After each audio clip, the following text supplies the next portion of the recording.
Right, a very good morning, everyone. It's day 4, just a couple of meters away, about a minute away from Southwark Crown Court, where today's hearing is going to start.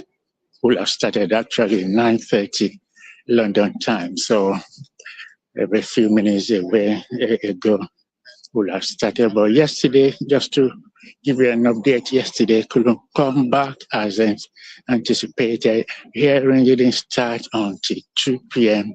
yesterday. So, and it went on before the court closed.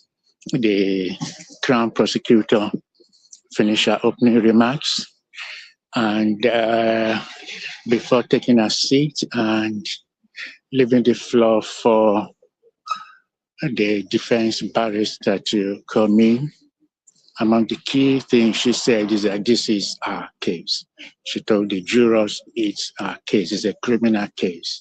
We are going to prove that the 8 charges, the charges of bribery that has been brought against the former Minister of Petroleum and 2 others. The 2 others are Bishop Doye Agame, who is a brother, and Mrs. Olatimbo Anyede. The prosecutor said, we are going to prove our case because it's a criminal case. He said the onus is on them to prove beyond reasonable doubt that bribery did take place. And after that, when she took a seat around 3:30, we had that lunch break or a tea break because it was heavy stuff from 2 o'clock, pouring down a lot of heavy stuff, showing details of evidences. Among them was on one occasion where there was a shopping of over 9,000 on a single day, which she said, was purchased for my minister, and listed others. I'll be able to give you details in my next update. And after that, she took a seat. She started on the count 6, 7 from Wednesday, which were the charges that Anyede and Bishop had been indicted on. Count 1 to 5, 1, 2, 3, 4, 5 for the former minister herself. And then count 8, she got on count 8 and did mention some little before taking a seat. The defense barrister came up for defendant 1 as the former minister is known in court and say yes. After a humorous one saying, oh, jurors, you're going to listen to heavy stuff again from 4 p.m. So when we came back, and then he took the floor and said, look, certain things need to be put in place because that meets the statutory requirement in a criminal law. He listed 9 things.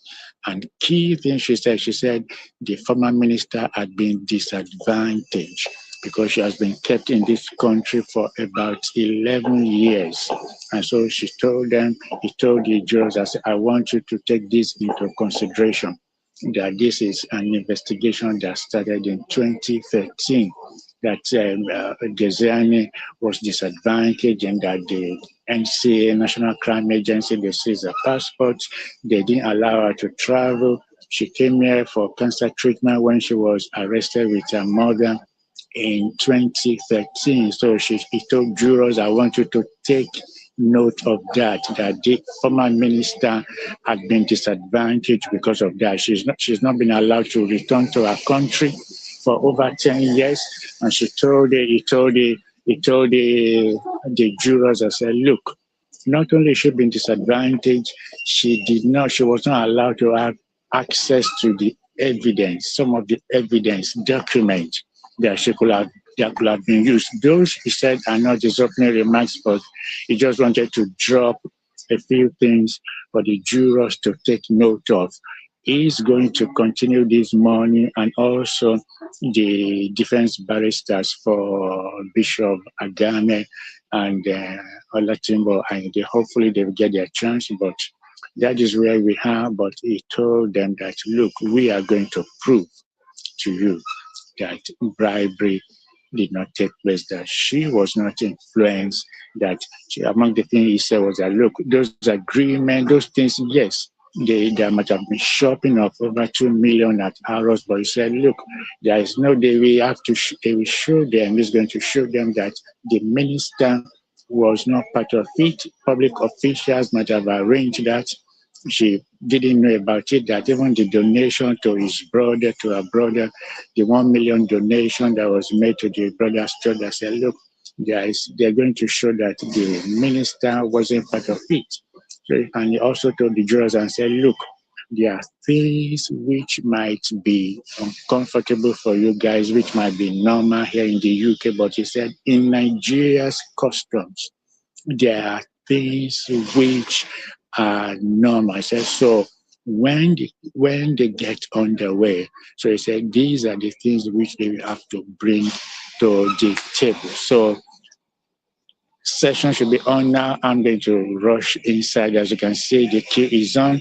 I'm going to get in and then we give you update later, probably at the end of the day. But yesterday, the former minister, Diezani, she arrived there around 12 o'clock, looking all glamorous in all brown